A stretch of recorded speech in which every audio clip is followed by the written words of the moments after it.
Seja um palho de luz desdobrado sobre a larga amplidão destes céus, este canto rebelde o passado, vem revindo os mais torpes lábios.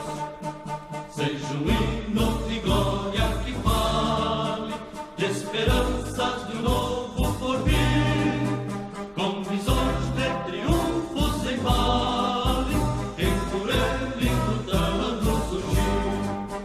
Liberdade, liberdade, abre as asas sobre nós, das lutas na tempestade, da que usamos tua voz.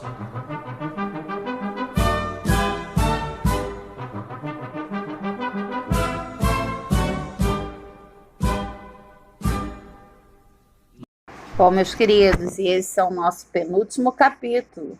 O primeiro representante da nova república, né, foi Tancredo Neves.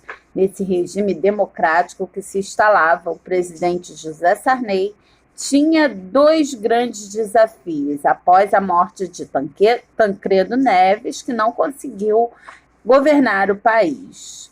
Bom, esses dois desafios eram demonstrar a ditadura, acabar de vez com a ditadura e tornar a sociedade brasileira mais democrática outra vez. Medidas foram tomadas: eleições diretas em todos os níveis, instalação de uma Assembleia Nacional Constituinte para elaborar uma nova Constituição e a legislação de todas as legendas partidárias, inclusive do Partido Comunista Brasileiro, PCB. E, claro, acabar com a censura, né?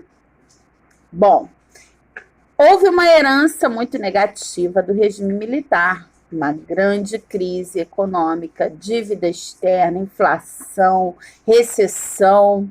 Bom, havia um outro desafio para José Sarney, a economia. O país estava em crise, uma dívida externa de 100 bilhões de dólares e uma inflação gigantesca, a chamada hiperinflação. Foram criados vários planos econômicos no governo de Sarney.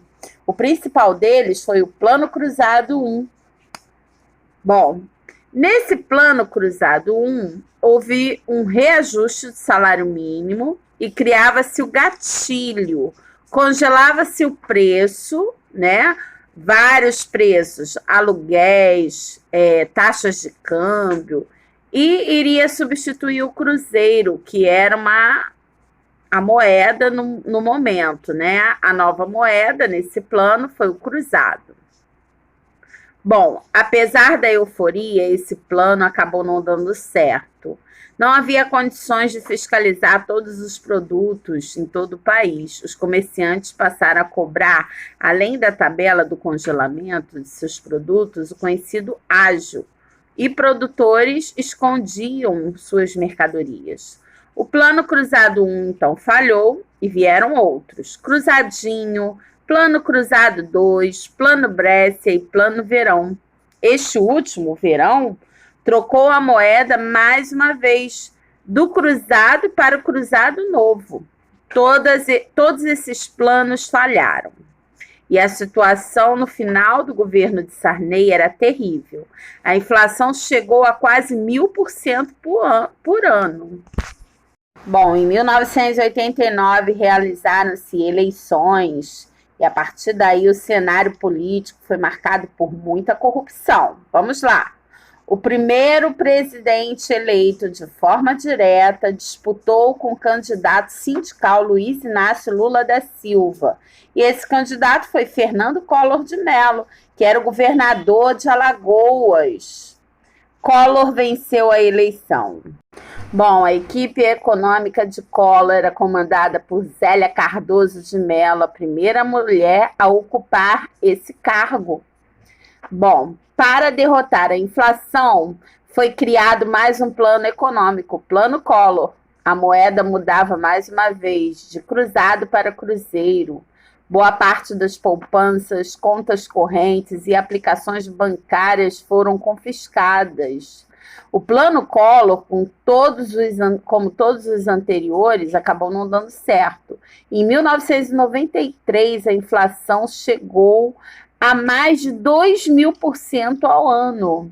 Além da crise econômica, surgiu a crise política. Em 1992, o irmão do presidente, Pedro Collor, em entrevista à revista Veja, denunciou um grande sistema de corrupção do governo, comandado pelo seu irmão, e também pelo seu ex-tesoureiro da campanha, PC Farias, Paulo César Farias.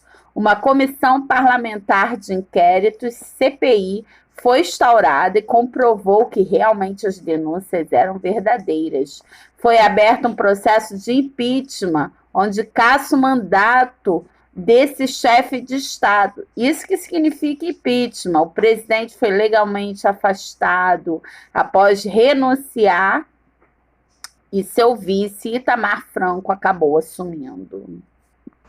Bom, e Fernando Henrique Cardoso foi o quarto ministro da Fazenda do governo de Itamar Franco. Diante da grave crise econômica, criou o Plano Real, que foi um plano que tinha como objetivo controlar totalmente a inflação do país. FHC, popularmente conhecido, acabou sendo eleito 2 vezes, em 1994 e 1998, e não teve segundo turno, não, foi decidido logo no primeiro turno. O real se manteve relativamente forte, mas até hoje o preço tem sido alto. A economia brasileira tem crescido muito pouco, há muito desemprego, muita carestia. Nas eleições de 2002, os 2 principais candidatos eram José Serra, apoiado por Fernando Henrique Cardoso, e Luiz Inácio Lula da Silva, candidato do PT, que enfrentava sua 4ª eleição. Lula venceu e tornou o presidente do Brasil nessa era, em 2002. E ali ele representava a origem proletária, trabalhadores assalariados. Apesar de uma série de medidas, assistencialistas do governo de Lula, do controle da inflação, do aumento dos impostos e de uma certa estabilidade econômica, a situação da maioria da população ainda era a mesma, muita exclusão social. E nas eleições de 2006, o presidente Lula conseguiu sua reeleição, mesmo com uma série de denúncias de corrupção no governo, mensalão, compra de dossiês, cartões corporativistas, escândalos, casos dos bingos, caso Erenice Guerra, emissão de passaportes diplomáticos para os filhos, entre outros. E a crise, claro, no setor aéreo, que foi bastante afetado, que no final do segundo mandato trouxe muita preocupação à sucessora devido à proximidade com a realização da Copa de 2014, que aconteceria aqui no Brasil. Mas a imagem do ex-presidente não foi atingida e sua popularidade continuou em alta. No segundo mandato, Lula foi apoiado por uma coalizão de 12 partidos. Houve o crescimento da economia do país, puxado pelo crescimento de diversos fatores, como industrial, agropecuária, serviços e construção civil. Bom, e por causa do crescimento da economia, segundo o IBGE, durante o segundo mandato de Lula, houve um crescimento do consumo familiar devido ao aumento real dos salários dos trabalhadores. Apesar disso, no ano de 2008, o governo foi obrigado a ajustar a política econômica por causa da crise que se instalou nos Estados Unidos e acabou repercutindo aqui na nossa economia. Nesse mandato foi lançado o Programa de Aceleração do Crescimento, PAC, que consistiu no conjunto de medidas administrativas, legislativas e econômicas para acelerar o ritmo do crescimento da economia, cujas obras seriam custeadas por mais de 500 bilhões de reais. Mas vários setores, como saúde, segurança, habitação, continuaram com problemas gravíssimos e sem solução, tá? A sucessão presidencial ficou com Dilma Rousseff, que se tornou a primeira mulher a ocupar o cargo da presidência do Brasil. Deu início ao seu governo declarando que seria a continuidade do seu antecessor, Lula. E houve, inclusive, temor quanto à influência que Lula poderia ter no novo governo. Mas Dilma logo acabou com a prática, né? E colocou em prática, claro, seu próprio estilo de governar. Porém, a situação econômica internacional viria a interferir na economia brasileira, trazendo dificuldades para o governo. No começo, como medidas foram tomadas para enfrentar essas adversidades, houve o crescimento da economia do país, muito pela implementação e expansão de diversos programas do governo, como as ações do PAC, a descoberta do pré-sal, combate às ameaças ao meio ambiente, entre outros. Também, né, a ampliação da Minha Casa Minha Vida, mais educação, Vale Cultura.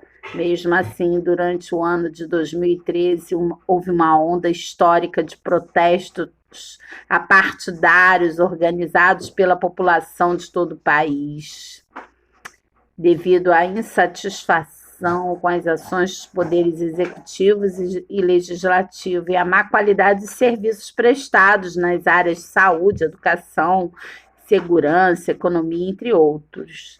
Isso fez cair absurdamente a aprovação popular, né, em relação à atuação dos administradores públicos, prefeitos, governadores, deputados, senadores e até a nossa presidenta.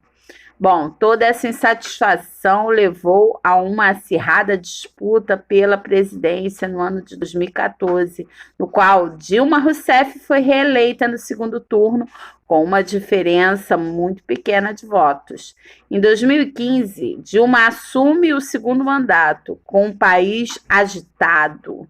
Grave crise econômica, agravamento da realidade dessa economia e política também, enfrentando ali denúncias de corrupção em empresas estatais como a Petrobras, né? E também, além dessa empresa estatal, passou a ser investigada pela Polícia Federal para a eventual punição de todos os envolvidos. Dilma ainda enfrentou um processo de impeachment, foi a saída da chefe de Estado, né? Eles caçam o poder dessa pessoa e tiram do poder, sendo acusada de abuso do poder econômico e político. Em 2016, com a consumação do seu impeachment, seu vice, Michel Temer, assume a presidência. Bom, e atualmente, né, o país vive essa crise econômica enfrentada devido a essa pandemia que houve do novo coronavírus. E quem é o atual presidente? Jair Bolsonaro.